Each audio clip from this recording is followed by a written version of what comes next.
Salut tout le monde, bienvenue à ce 18e vidéo sur le jeu John Company, deuxième édition publiée par Whirligig Games en 2022. Dans cette vidéo, nous allons voir l'embauche des postes. Alors, nous sommes ici dans la séquence de tours. C'est évidemment skippé au tour 1 parce que, comme j'ai dit dans le vidéo précédent, tous les postes ont été comblés durant le setup en distribuant les cartes.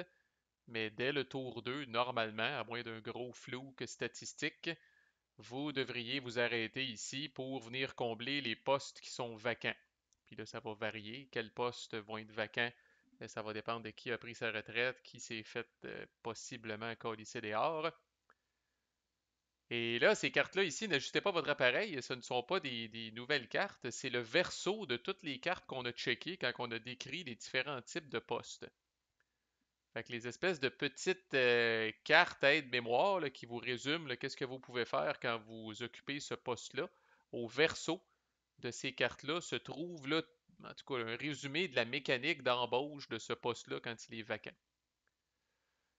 Fait que voici l'anatomie donc d'une. Puis c'est cette carte-là flippée, puis dans ce sens-là, qu'on va venir crisser ici dans la boîte des postes vacants, puis qu'on va venir placer là, idéalement là, en ordre croissant, là, avec le plus petit chiffre en haut puis les plus gros chiffres en bas, puisque ces chiffres-là représentent l'ordre dans lesquels on va embaucher les gens. Puis c'est pas anodin, ça, là, l'ordre est important, là, parce que certains postes embauchent d'autres postes, fait que c'est très important de suivre l'ordre. C'est pour ça que je vous les ai placés comme ça dans le truc, là. Mais c'est toujours le chairman en premier, après ça le director of trade. Là. Sans surprise, on suit pas mal. Ben, on suit en fait là, la séquence de tours avec ça. Fait qu'on on va commencer par l'exception. Le chairman est comme une exception, puis après ça, il y a des espèces de règles assez universelles qui gouvernent tout le reste. Là.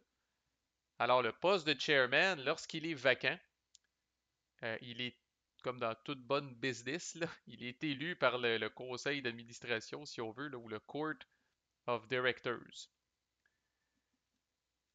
Et c'est le bout où il y a le plus de discussions potentielles parce que là, tous les membres de famille, toutes les familles qui ont au moins un membre de leur famille dans le Court of Directors sont éligibles à devenir chairman. Ça veut dire que dans notre scénario, là, si trois joueurs, bon là je suis revenu avec une autre, mais mettons que le jaune était de la partie aussi, là, on est dans une game à 4, là, puis le bleu a quelqu'un ici, on va dire mettons que le bleu a même deux actions. Le vert en a une, puis le blanc en a une. Puis mettons qu'on a le jaune est dans la game, mais le jaune n'est pas ici, ben le jaune ne deviendra pas chairman, c'est sûr et certain. Il faut que ce soit quelqu'un qui possède une action dans le Court of Directors. Et c'est un petit peu la même mécanique que quand on essaye de prendre plus que trois dettes dans un tour. Dans le fond, là, le Court of Directors doit s'entendre. Il doit y avoir une majorité d'actionnaires qui votent pour une famille pour devenir chairman. Fait que là, vous aurez deviné là, que ça donne droit à beaucoup de négociations puis beaucoup d'échanges. Fait que dans ce cas-là, par exemple, puis vous pouvez, dans le fond, évidemment, vous pouvez voter pour vous-même dans ce cas-là. Fait que le bleu aurait besoin de l'accord du vert ou du blanc pour être capable de devenir chairman. Puis le membre de famille qui devient chairman va prendre une de ses actions puis va venir la déplacer. Alors ça ne lui donne pas une action de plus, c'est une action déjà existante qui devient chairman. On rappelle que le chairman lui-même compte comme une action, mais cette action-là ne peut plus être échangée là, à partir de maintenant. C'est un humain physiquement qui occupe le poste de chairman. Le vert, s'il réussit à convaincre le bleu, trois actions sur les quatre nécessaires, fait que vous devez avoir plus que la moitié des actionnaires là, qui militent pour vous pour être capable d'hériter du poste de chairman. Bon, si jamais là, c'est impossible de s'entendre, là, puis là, ça, il n'y a pas de règle précise pour ça, autre que le gros bon sens, là, mais Chris, là, si ça fait 15 minutes, là, puis là, tout le monde boude, puis il y en a un qui est sur le bord de rembarquer dans son char, puis de partir chez eux, euh, c'est l'ancienne personne qui était chairman qui choisit. J'ai jamais vu ça, là. Habituellement, à coup de je te graisse la patte et je t'offre ce pot de vin, on réussit à s'entendre. Mais bon, c'est pas spécifié au bout de quelle durée de temps, là. Mais à un moment donné, s'il y a impasse, c'est l'ancien chairman qui choisit quelqu'un, incluant un autre membre de sa famille, rendu là. Un cas encore plus rare que j'ai jamais vu de ma calice de vie, mais c'est qu'est-ce qui arrive si le Court of Directors est vide. Donc, l'office de chairman est vacant, puis il n'y a plus personne qui a d'action. Ben, à ce moment-là, c'est l'ancien chairman qui va prendre un membre de sa famille puis qui va venir le crisser ici. Mais généralement, on va avoir du renouveau à ce poste-là, là, parce que là, les gens vont dire, bon, ben là, c'est assez, esti, là, je sais pas trop, là, mettons que c'était le blanc qui était chairman, là, ça va faire le règne du blanc, esti, là, fuck him, puis on va s'entendre entre nous autres pour mettre quelqu'un d'autre là, sur la chaise de chairman. Fait que ça va mieux si je zoome. Fait que choisi par le Court of Directors, puis les candidats potentiels, ben, c'est ceux qui ont des actions dans le Court of Directors. Ceci dit, c'est fucké parce qu'on commence par celle-là, là, mais c'est l'exception de toute la gang. Alors, avant de parler des autres, je dois parler d'une règle importante. Ben, d'abord, on va regarder qu'est-ce qui arrive pour le Director of Trade. Donc, le Director of Trade est vacant, qu'est-ce qui arrive? Fait que les autres cartes que vous allez avoir, là, le Chosen By, ça va être quelqu'un. Là. Fait que là, Chosen by Chairman. Fait que vous voyez, l'ordre est important. Rendu là, on sait qu'on a un Chairman. On sait qu'on a un Chairman parce que le Chairman, c'est le tout premier poste qu'on va venir combler. Fait que rendu là, on sait qu'on a un ou une Chairman ou une Chairwoman. Puis c'est cette personne-là qui va choisir le prochain Director of Trade. Fait que qui choisit et qui sont les candidats potentiels? Fait que les candidats potentiels pour devenir Director of Trade, dans le fond, c'est n'importe quelle personne en poste, sauf les gouverneurs et le chairman. Puis si, bon, s'il n'y en a pas, là, si tous les autres postes sont vacants, c'est quasiment impossible. Là. Si tous les autres postes sont vacants, ben là, vous considérez les scribes. Tu sais, là, any office, ça veut dire le manager of shipping, military affairs, les trois présidences, le superintendant de trade en Chine pourrait devenir director of trade aussi, là. Toutes les autres offices sauf les gouverneurs. Encore là, j'ai jamais vu ça que ce soit tout vide, mais si jamais c'est tout vide, là, vous passez au scribe. Puis qu'est-ce qui arrive dans ce temps-là quand c'est une personne qui choisit? Euh, on rappelle que vous incarnez une famille dans ce jeu-là. Fait que c'est possible si moi je suis le joueur bleu, puis que je suis chairman, puis que j'ai par exemple quelqu'un au Military Affairs, un membre de ma famille bleue au Military Affairs, ben qu'est-ce qui m'empêche de faire du favoritisme, puis de venir le prendre, puis de le promouvoir au poste plus prestigieux de Director of Trade? Ben, il y a une règle qui s'appelle le népotisme, pour être capable, n'importe ça s'applique pour tous les postes, pour être capable de choisir quelqu'un de votre propre famille en poste, vous devez avoir l'accord de toutes les autres familles qui sont éligibles pour ce poste-là. Pour le Director of Trade, c'est particulièrement tough parce qu'étant donné que vous considérez ça, ça, ça, ça, ça et l'éventuel superintendant du commerce en Chine, c'est fort probable qu'à peu près toutes les familles soient représentées ici. Alors, si je suis le bleu puis je veux nommer un membre de ma famille bleue à ce poste-là, là, ben, dans ce cas-là, je devrais avoir l'approbation du vert, du blanc et du jaune. Comment vous obtenez cette approbation-là? Ben là, c'est libre à vous et aux bassesses que vous allez offrir. Mais pour tous les postes après le chairman, si c'est vous qui choisissez qui va devenir, qui va occuper ce poste-là, puis que des membres de votre famille sont éligibles, vous ne pouvez pas choisir ces membres de famille-là, à moins d'avoir l'accord de toutes les autres familles qui sont impliquées. Fait que si miraculeusement, à travers ces 5 postes-là, le vert n'était pas représenté, vous n'avez pas besoin de l'accord du vert. Vous allez avoir besoin de l'accord du blanc et du jaune dans ce cas-là. Alors ça, c'est la règle de népotisme ou de favoritisme, si on veut. Là. Fait que voilà pour le Director of Trade. Le Manager of Shipping est choisi aussi par le Chairman qui va choisir parmi les scribes. Quand on disait les scribes sont des gens de bas étage, mais peuvent être promus assez rapidement à Manager of Shipping. Et Military Affairs aussi choisi par le Chairman. Puis là, évidemment, étant donné le poste, on va considérer d'abord les commandants. S'il n'y a pas de commandant, on va considérer les officiers. Et s'il n'y a pas d'officiers, on va considérer les officiers en entraînement. sais, encore là, les probabilités, normalement, il y a trois commandants, à moins qu'il soit arrivé des bad luck. Il devrait avoir un paquet d'officiers aussi, mais sinon, on s'en va là, vers les officiers en entraînement qui se retrouvent ici.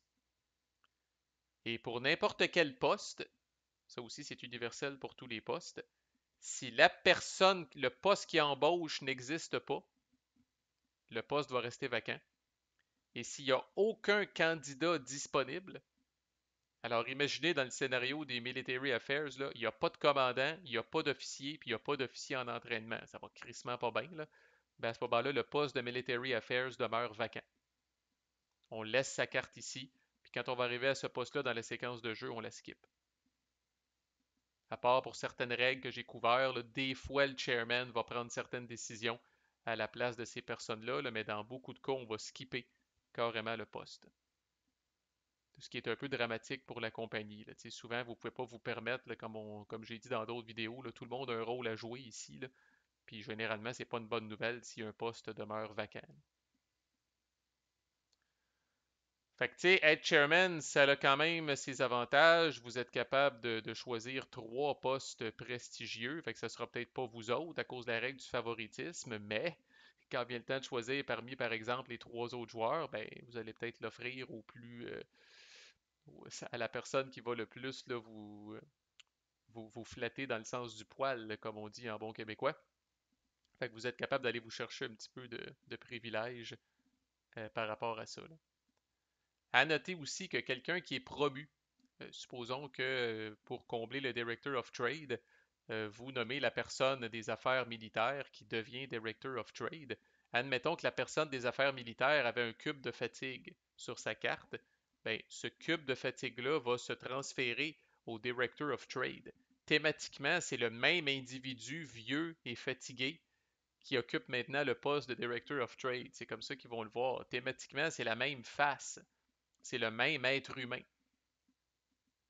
Fait que si la personne, après un an au Military Affairs, elle avait roulé par exemple un 3 pour prendre sa retraite, puis elle avait ramassé un cube, fait qu'elle n'a pas pris sa retraite, elle est restée en poste. Par contre, comme on disait, là, elle a vieilli ou elle s'est épuisée au travail, le burn-out la guette de plus près.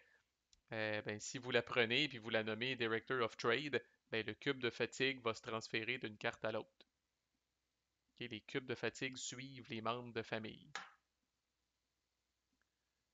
Les présidences, il y a un certain ordre, mais la mécanique est la même. Là, c'est vraiment le Director of Trade qui a le gros bout du bâton. C'est lui qui choisit.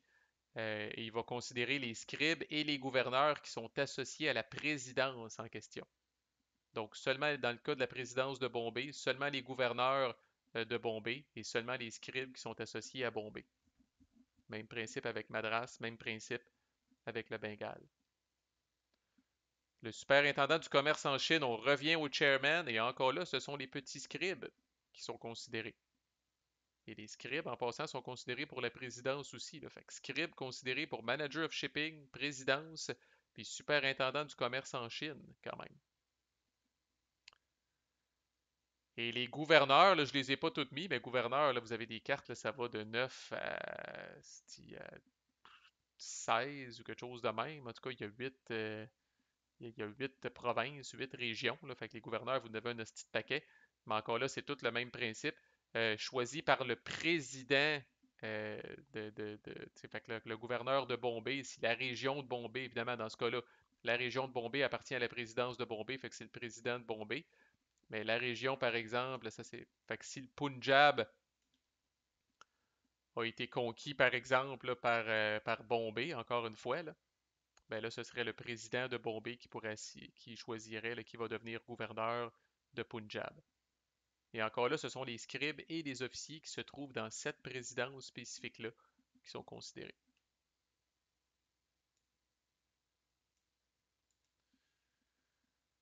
Fait que c'est une phase encore là, je me répète là, mais c'est une phase qui est très intéressante parce que là, on check, dès que les gens prennent leur retraite, là, un petit peu comme des vautours, là, on regarde qu'est-ce qui se trouve dans les postes vacants, qui va être en mesure de choisir ça, est-ce que cette personne-là a déjà une petite dette envers nous autres, est-ce qu'on peut lui faire une offre qu'elle ne peut pas refuser. Évidemment, vous n'allez pas C'est pas le temps, là, déshabillez-vous pas complètement pour occuper un de ces postes-là, c'est pas la fin du monde. Dites-vous encore que de toute façon, la personne doit choisir quelqu'un. S'il y a quelqu'un d'éligible, la personne doit choisir quelqu'un. Fait que, mané, videz pas les coffres de votre famille pour occuper un poste, ça vaut pas ça.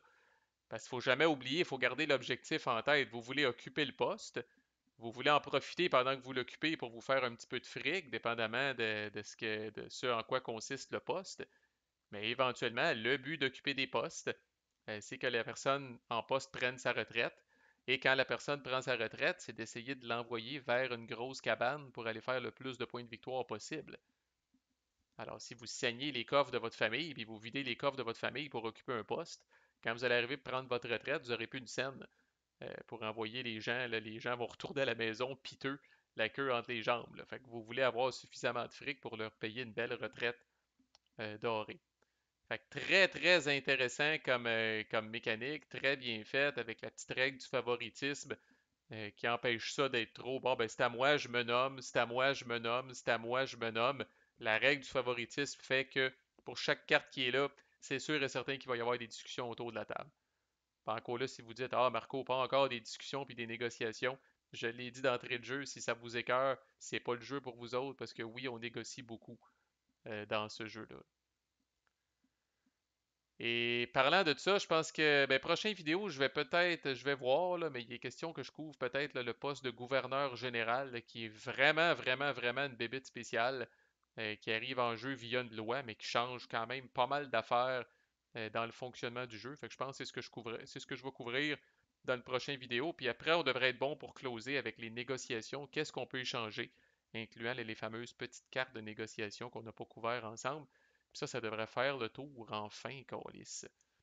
Pas qu'on est tanné, mais je veux dire, ça fait plusieurs vidéos qu'on fait. Fait que next vidéo, on couvre le gouverneur général. Ça devrait être une petite patente, ne manquez pas ça. À plus.